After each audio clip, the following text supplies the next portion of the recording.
Ladies and gentlemen, we have been fooled once again by the fake Black Friday deals that went on this year. Made a video about this in the past, but it's truly ridiculous how a lot of these companies advertise sales when they weren't really actual sales.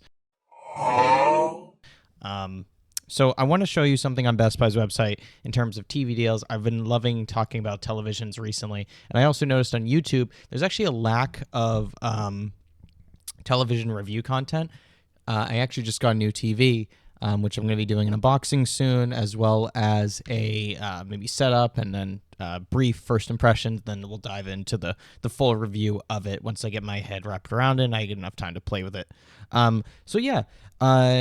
It's year end. They had all these Black Friday sales that were flops. No one bought them. And now we're year end, and these companies are trying to maximize their sales before the year end so they can just, increase the bottom line number for sales. Spank my planets. So I guess it's top line. But anyway, I'm going to show you Best Buy's website because these are sales going on that seem honestly better than what Black Friday was offering. So yeah, sit back, relax, just take a look at what I'm talking about right here. So I just went to their website, to search like 4K TVs. They have 25% sales on select QLED TVs. If you don't know what QLED is, it's essentially like technology for local dimming. So if we just look here, like you have to look at the percentage drop in price. And if you notice a lot of these TVs, it's pretty substantial. And the thing is, I would understand if they're just running some specials on a couple TVs post Black Friday, but guys, it's like almost every single one. Now, I thought Black Friday was the best time to buy a TV, but I might be changing my opinion to just year-end around the holidays might be even better. Because, like I said, they're just trying to offload these things off their shelves and sell as many as possible and reduce their inventory. Because once 2024 comes around, the new TVs are going to be coming in, and they're going to want to be prioritizing those. So they're going to try to get rid of last year's models. I think that makes sense to most people. But yeah, like if we just go down the list, Samsung. This is actually a TV I was considering. This is from last year, I believe. I think it's a 2022 model. $150 off, $350 off an LG 86-inch TV. $900 is honestly kind of ridiculous for an 86 in terms of basically it's too cheap, not too expensive. $400 off a Samsung 65-inch QLED. $1,600 off a Samsung 77-inch OLED, which is ridiculous. What is that, like close to half off or something? We have this LG OLED. I think I've made a video about this on the past. It's $500 off. And the list goes on. If you guys are looking for my recommendations on a TV, you should go pick up. If we're talking living room, usually I recommend 55 to 65 inches. My go-to would be either the Samsung Crystal UHD TV. This thing has gotten great reviews. 85 inches is pushing it. You can probably drop that down to 65 and it'd be very reasonably priced. This TCL S4 class TV is ridiculously inexpensive, 55 inches for only $277.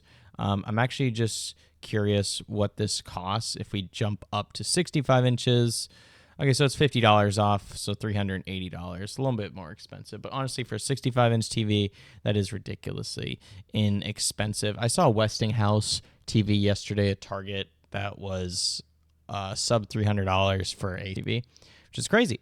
We have the Insignia. This is Best Buy's brand. They're going to push this as much as possible. Only $240 for 55 inches of 4K real estate. And this Pioneer TV, which you guys all roasted me in the comments, is only $170. Now, when it comes to TVs, ladies and gentlemen, technology has advanced so much in the past couple of years.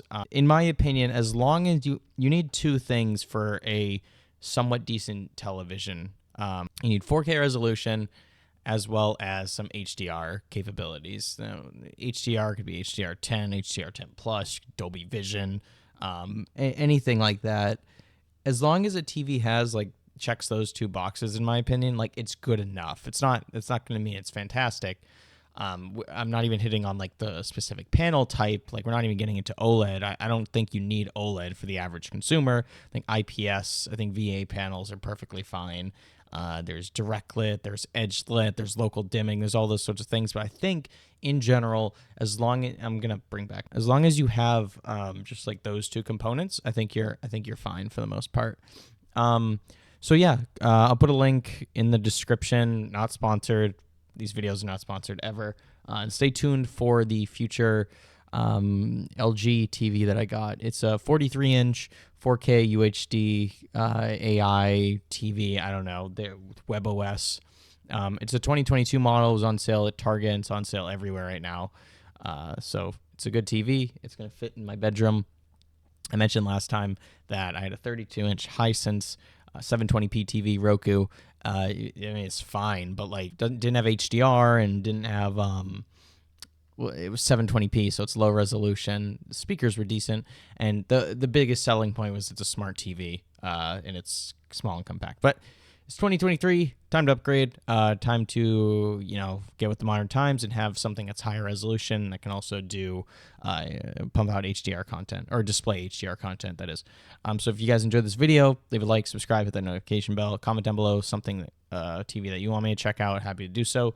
Happy holidays to everyone, and stay tuned for that unboxing video coming out soon. So with that, I will see you guys in the next video. From Tech with Scott. Bye, everyone. Hey guys, thank you so much for watching another video on my channel. If you're interested, click over here to subscribe to the channel, and click over here for another amazing tech video review / tutorial. And yeah, thanks so much for checking out the channel. Appreciate all you guys. See you in the next video.